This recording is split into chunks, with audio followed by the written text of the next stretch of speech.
How do you decide to invest in a company? What goes through your brain?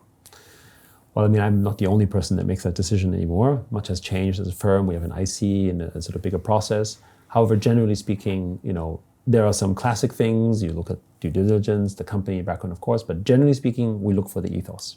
We look for people who think and believe in digital property rights, who have an appreciation of Web3, and that they also believe that what they're doing is bigger than themselves. Now, this is really important because if you're investing in a person who, or a group of people who are just out there to win for themselves, then actually you're facilitating a zero-sum outcome in a way, right?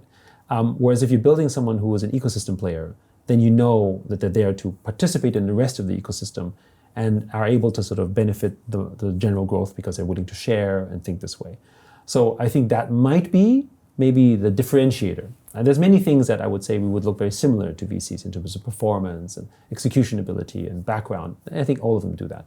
But I would say philosophically, perhaps, maybe the differentiating point about, I think, a strong Web3 player is a strong collaborator, a strong ecosystem collaborator, as opposed to maybe someone who's just out to win, which I would argue in the Web2 world, you might be looking for the person who might be most ruthlessly trying to win, in contrast to the Web3 person. If you think about our portfolio or our group companies, you look at Sandbox, you look at people like Seb, or you look at, for instance, the guys at Polygon, right? Just, we worked with very early and became happy investors. Or even if you look at OpenSea, and if you look at, the guys at Dapper, right? What do they talk about? They talk about working together. They talk about interoperability. They talk about collaboration, right? They don't talk about closing up. They don't talk about competitive advantages. They rarely, if ever, talk about their competitive moat, right? Because it doesn't actually function quite the same way. So it is a sort of different approach in terms of your life philosophy almost for a successful Web3 builder, at least from our perspective. How can you determine if someone has that philosophy? Do you have to spend time with them? I mean, you have to talk to them. Also, you have to look at their documentation, actions, history. And if you think about it also, that, for instance, if it's a business plan or if it's a white paper, actually reading it will tell you a lot about how they're thinking about the world. Right, okay. Form follows function, or form follows philosophy. Right. You can see it in all the tokenomics and everything that they There's do. an element of that. Right, okay, There's an as element well. of that, yes. What's your single biggest challenge right now with Animoca for the next, say, 3 years? Well, I mean, we've grown a lot. We're, I think, pushing 1,000 people worldwide right now. I think when we spoke last, we were maybe in the low hundreds, for instance. Wow. So when you scale an organization that way, there's many challenges, but I think we're quite fortunate. We've managed to attract incredible talent. We have a new group president with Evan. Jared, basically, who was the CFO of Gemini, has joined us as CFO, for instance. Nice. Our head of legal, is very strong. We have a strategic officers, COO. Alan Lau, who basically used to run Tencent WeSure, basically, which is basically Tencent's insurance business, which is like a $5 billion business, as our chief business officer. So we've really helped build out a sort of strong management core as we also continue to acquire companies into the mix of things. I think that the team at Sandbox is absolutely crushing it. Phantom Galaxies is doing well.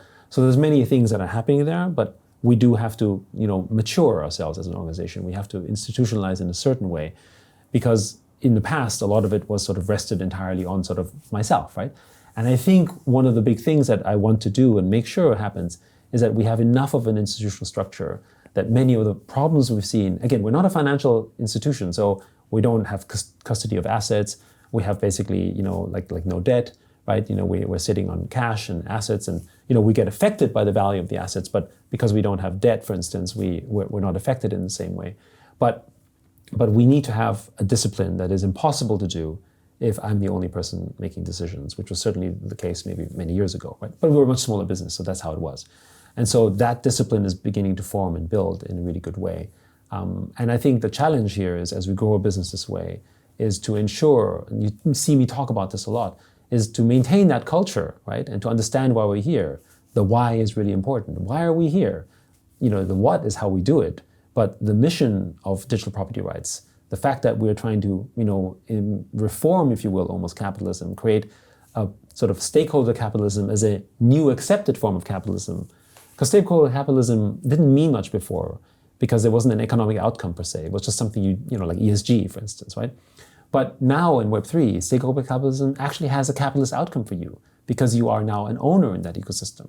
So pushing that and making sure that people understand that what we're building here is much bigger than just another company, right? And maintaining that culture, I think, will be and remain, I think, the continuous challenge, right? I think we have a very good group of people. I'm proud of what our people are doing.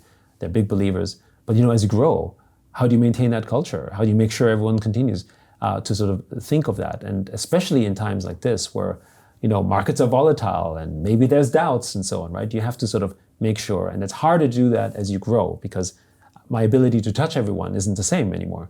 I have to do podcasts, right?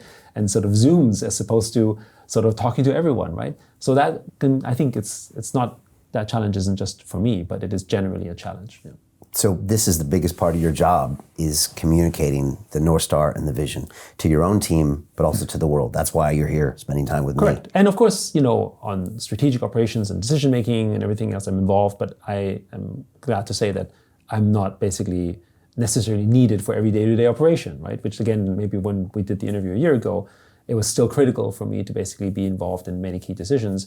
Obviously, I'm informed and I get involved in this, but I have a strong team that can sort of handle this type of stuff now, which has really been helpful.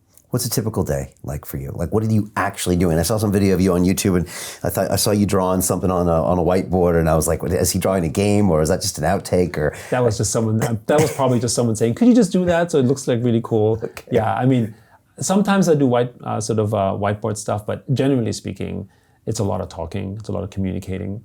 On the strategic side, for instance, it's working together with business partners. Forging strategic relationships is a really important part. Spending time with regulators is also a big part. We don't have the same regulatory issues because we're not an exchange, but we do want to make sure that people understand what NFTs are, for instance.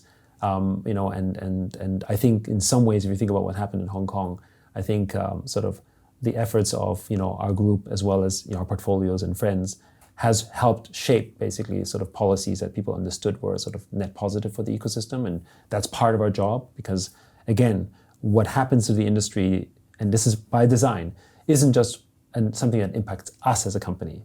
It impacts every portfolio company we invested in, which is pretty broad, right?